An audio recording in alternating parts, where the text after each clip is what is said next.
And the talk today is about celebrating life. And I'm really excited that I have the correct title, because sometimes I have the title, but it's not entirely correct. And today I'm just spot on. I'm just talking about celebrating life.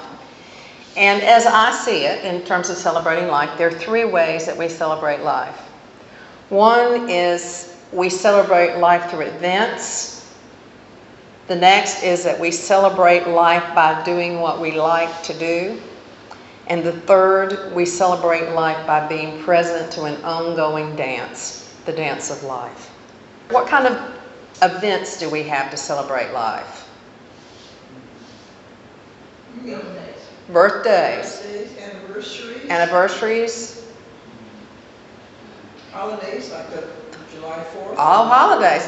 This is a celebration this weekend. We acknowledge people and we celebrate. I mean, even though none of us may have anything planned this weekend because it's a holiday weekend. It's like, oh, it's a holiday weekend. I mean, we're retired almost, my husband and I don't have anything we have to do. Doesn't make any difference, but it's like, oh, it's Memorial Day weekend. So in terms of celebrating, Jesus performed his first miracle at a celebration. Does anybody remember what that was? The marriage of Cana in Galilee. Right, and what was that miracle? He turned the water into wine. Interesting that he would have his first miracle at a celebration. His first miracle could have been a healing, somebody really needed healing, or it could be a conversion experience of someone seeing the light. It could be any number of things that might seem to be more important to living than a celebration, but Jesus chose his first miracle to be at a celebration. And if we take a look at Charles Fillmore's definition of water, he says that water symbolically represents, and this is just in this meaning now because I don't think this always represents, but he's seeing it as negativity, limit,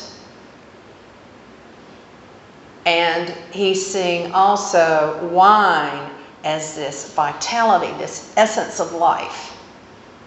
And so he's changed the flow in the wedding. This water flows and wine flows. He's changed this flow from this limited, cannot do attitude to this open, can-do attitude. So the first miracle actually starts with consciousness and celebration. It doesn't start with, we're old, broken down people and we're going to try to make it better. It's like we can break our limits and we can be fully alive. And that's where we start with the miraculous teachings of Jesus Christ.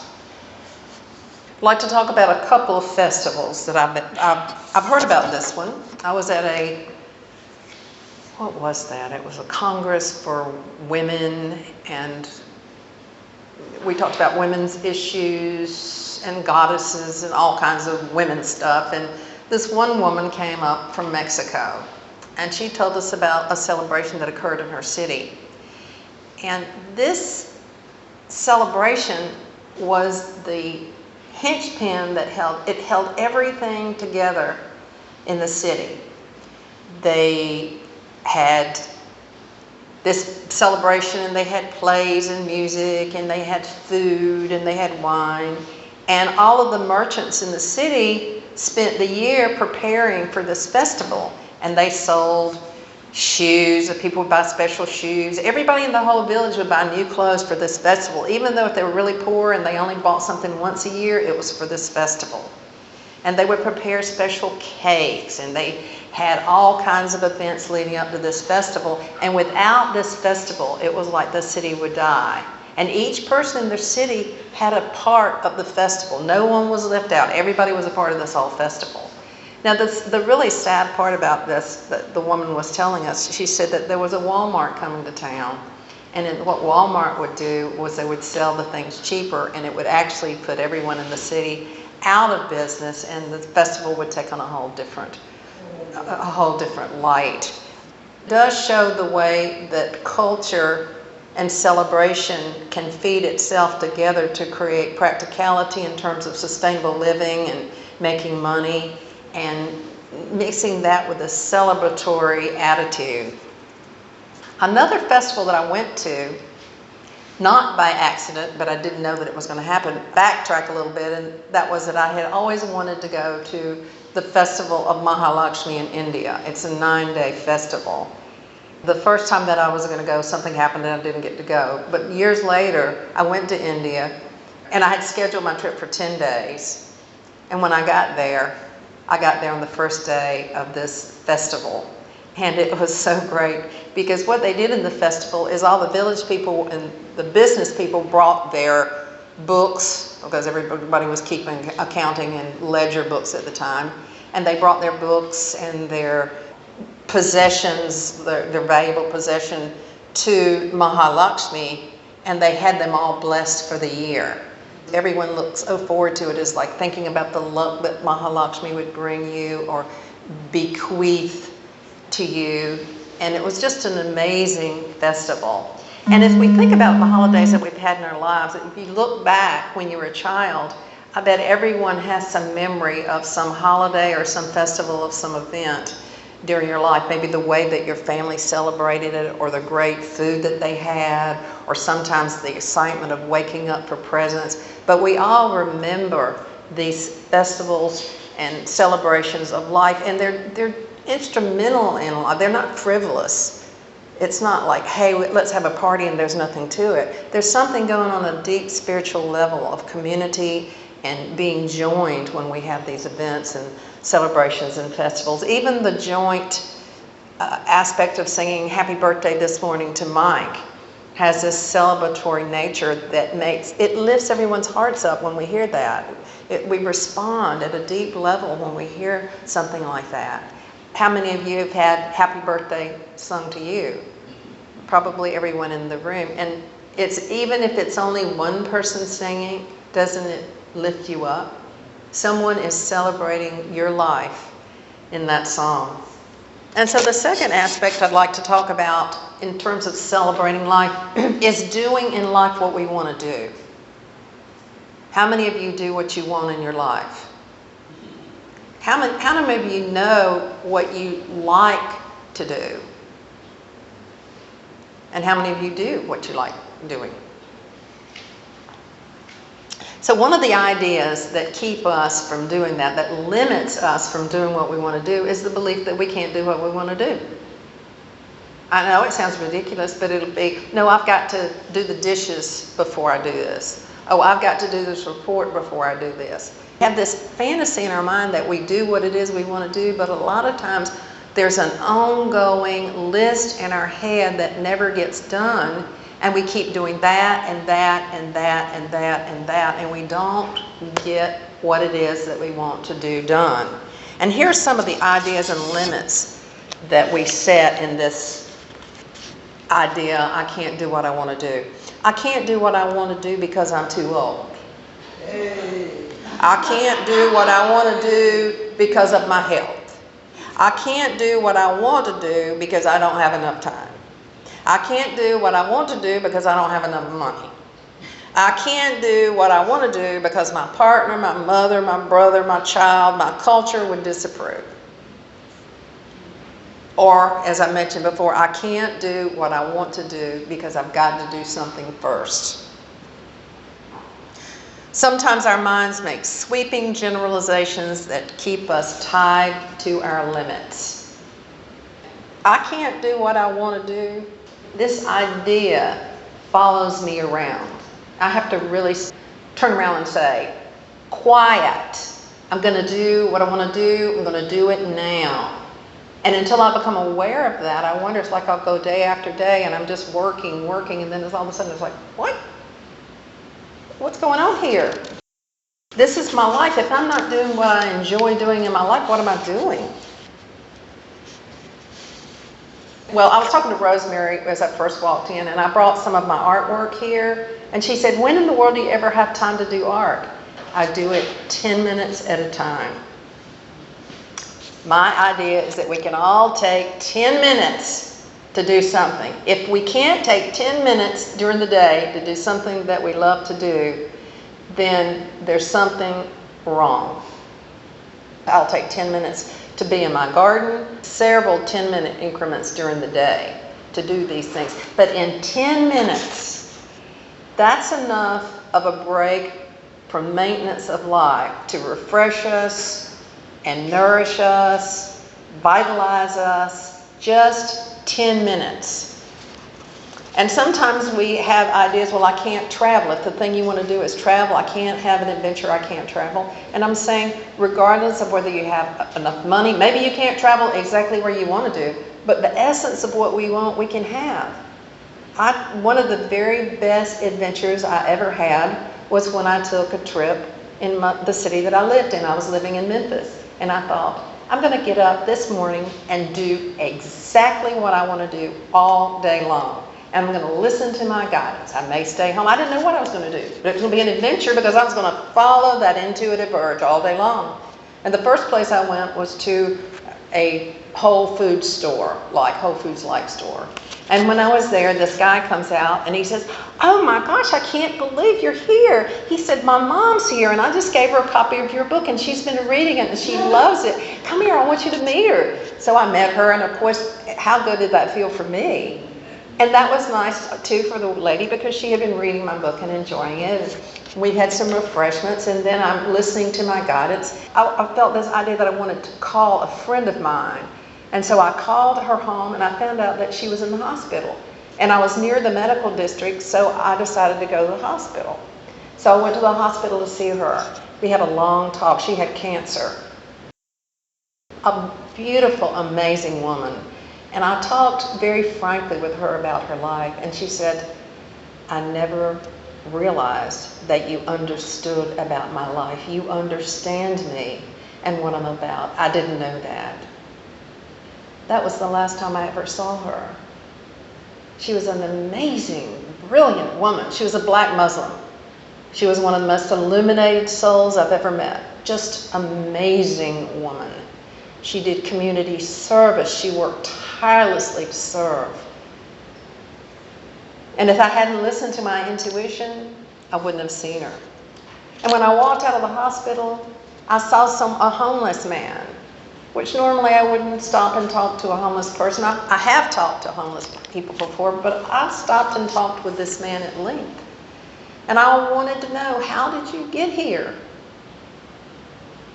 Because I see so many homeless people, and sometimes the assumption is that people are lazy. You know, there are all kinds of assumptions people have about homeless people. But I wanted the exact story. And I can't remember what his exact story was, but it was a set of circumstances that happened that created that he just didn't have any money and he was homeless. It was not that he wasn't willing to work. It was just some bizarre set of circumstances.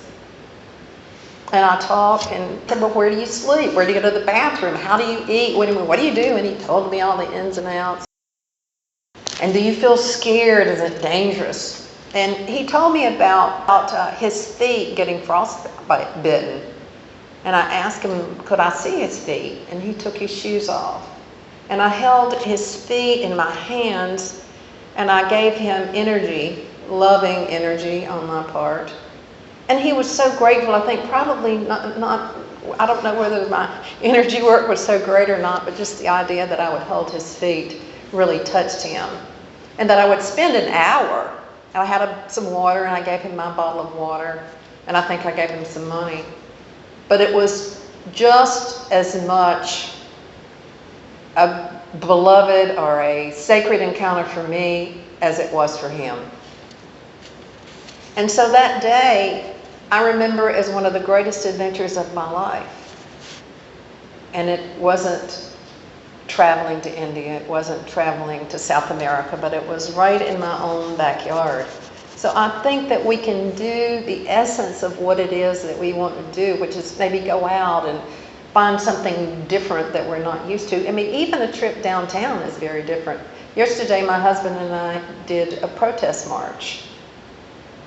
And that's just not what we normally do. And what I noticed that all the people that really fight for our rights tend to be strange looking people. The stranger looking people. You know, and I'm just saying that they look strange to me because they're different from the way that I look. And I'm thinking, you know, it's kind of the strange people and the old people that are out protesting. We were protesting genetically modified organisms, but it was just such a great day. I mean, it was an adventure. Everybody, we had this spirit of, you know, we're together on this and let's bring this into light.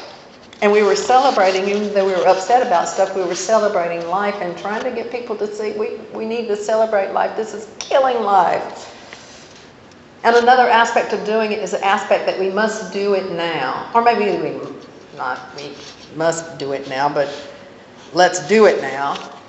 I had a dream, and it was I was in my childhood home, and I was standing at the end of the driveway, and I looked on the other end of the driveway, and there was a television.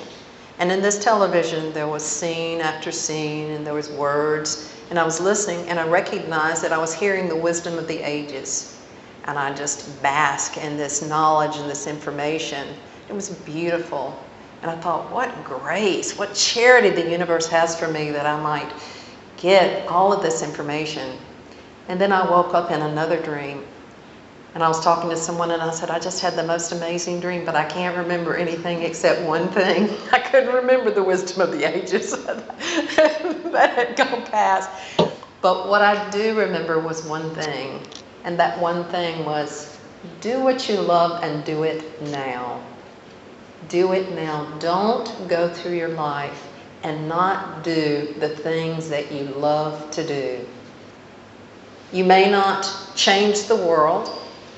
You may not be an activist or an advocate for anything, but if you're not even spot on in your own life, then what is it about? If your life is limited to only maintenance and making a few bucks to pay the bills, then you've missed your life. I had a friend that read Ram Dass's book called, Be Here Now. Any of you know that book? It was in the 70s. Really wild book.